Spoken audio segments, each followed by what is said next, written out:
Okay, taking a break from all of the doom and gloom from yesterday, talking about trade rumors and guys getting sent away and guys that may be out for a while, etc., etc. Let's talk today about some good news for the Montreal Canadiens and the Detroit Red Wings. We are only focusing on these two teams because I like them. Plain and simple, right? Let's talk today about the USA World Junior team. And the reason we're bringing up USA in particular is because this is the team that I feel is going to have the easiest route on path to winning that gold medal. Like, I haven't felt this confident about a USA squad since 2019, and that was a while ago.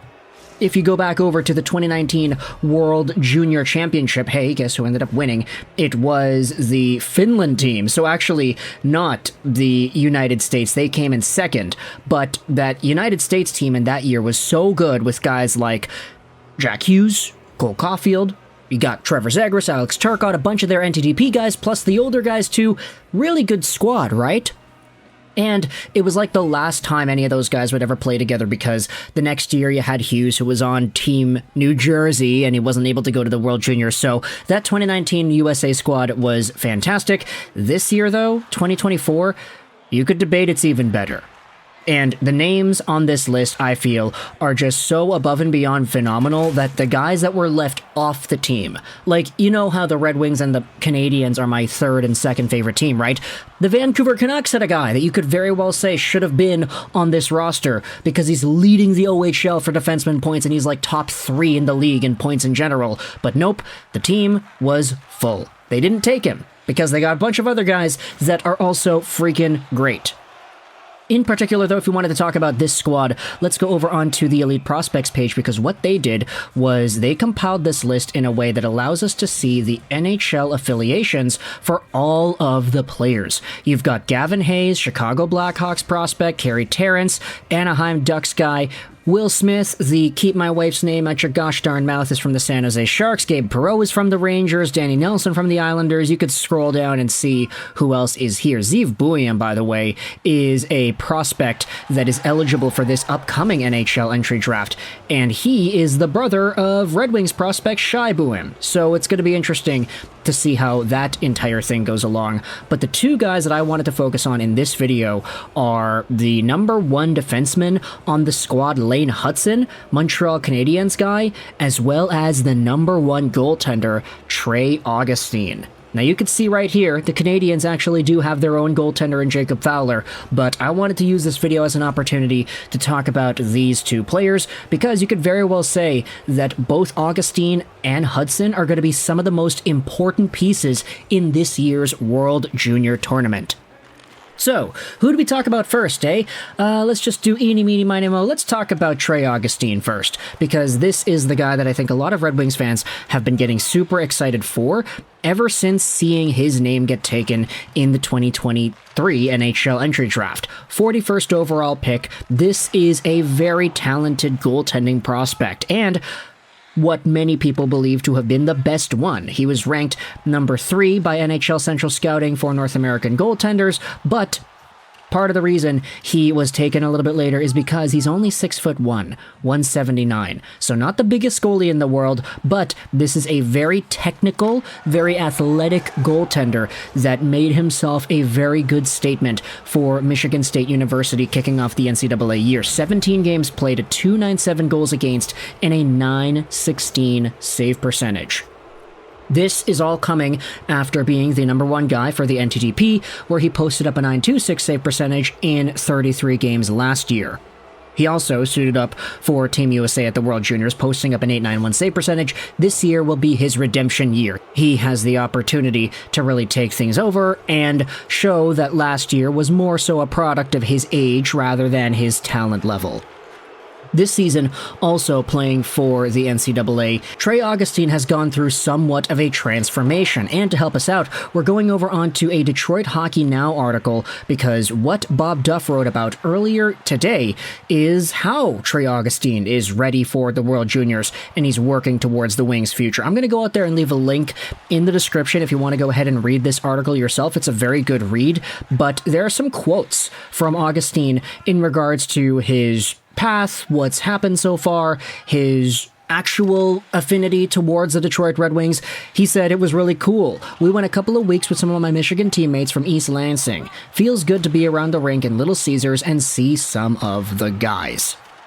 There also was the Big Ten First Star of the Week award that Trey Augustine was able to get earlier last week. So there you go. That's kind of the track record that Augustine has built himself up in the NCAA so far. There also are some other quotes about his future, what he's been doing so far. I think my rebound control has gotten a lot better in the NCAA, Augustine said. At the end of the day, it kind of feels like adapting to taller guys and how wide they are in college hockey. So I feel like I'm ready for that, the traffic and stuff. I think my whole game has improved kind of slightly this year.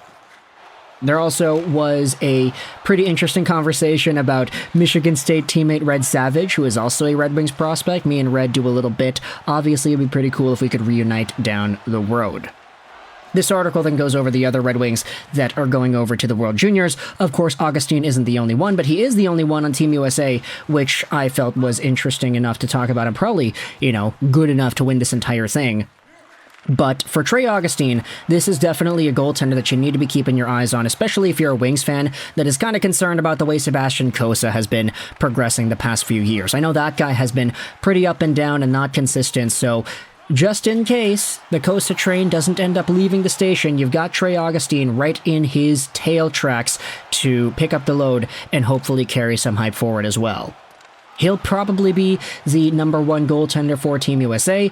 And hey, if everything doesn't work out and Augustine isn't the number one guy, I'm only saying that because he was the number one guy last year. You still have Jacob Fowler in the backup position, who is also a pretty good goaltender. He's doing some really good things in the NCAA himself. Although he was in the USHL last year, did not have any USA tournament experience for the World Juniors as Trey Augustine did, so I'm just going to default to saying Augustine's the number one for now. We'll see what happens once the tournament goes along. But also on the chopping block is hopefully the number one defenseman for Team USA, Montreal's Lane Hutson, has been dominating this season, as we have come to expect. Still small, 5'10", no longer 5'9", like he was at the beginning of this entire hype train. 5'8", I think he might have been at some point, so this guy's grown quite a bit, and now he is the same height as, Quinn Hughes, I'm pretty sure?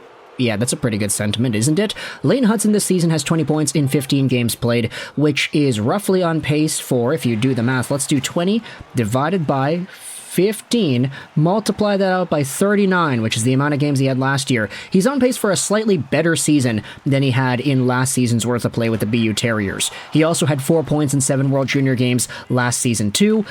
So with all of the newfound success and the opportunity for Lane Hutson, this could be a season for him to totally dominate and take over the World Juniors. Speaking about American defensemen producing points, look at this. Scoring leaders, OHL, Hunter Brustevich, that's the Vancouver Canucks guy I was talking about, that is left off the World Junior team because he's not a college player and instead went to Major Junior in Canada. Either way, Lane Hutson has been dominating so far. Not a surprise. He'll hopefully go over to the World Juniors and continue his success.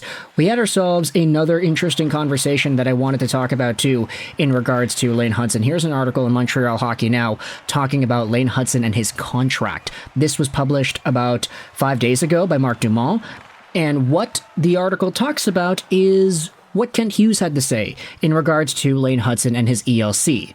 We'd like to see Lane Hutson, when the NCAA season is over, signed to a contract and starting his pro career, Kent Hughes said on the Sick podcast. For those wondering, though, he is still very good. There's room for improvement in his defensive play, but overall the prospect is trending towards becoming a star in the NHL. And linked is Lassie Allinen's player charts, wherein he talks about how Lane Hutson remains one of the very best defensemen in the entire NCAA. He's arguably got the best transition results, top-end playmaking numbers, and a ton of penalties drawn. His defense remains the weak point, as he's only a 45 percentile player in that respect, but everywhere else, offense, transition, he is so good. Look at the shot assist per 60 metric and the slot passes per 60. This is a guy who just knows how to create freaking offense and carry the puck with control in transition. There's so much to love about Lane Hutson and the way he plays the game, and carrying over into this United States squad, I have no doubts that Hudson is going to have himself a great opportunity to feast on other young kids that are around his age range. With Trey Augustine in net and Lane Hutson manning the offense for the defensemen, let me know your thoughts in the comment section below about Team USA, as well as the Trey Augustine and Lane Hutson conversations. I hope you enjoyed this video, and bye.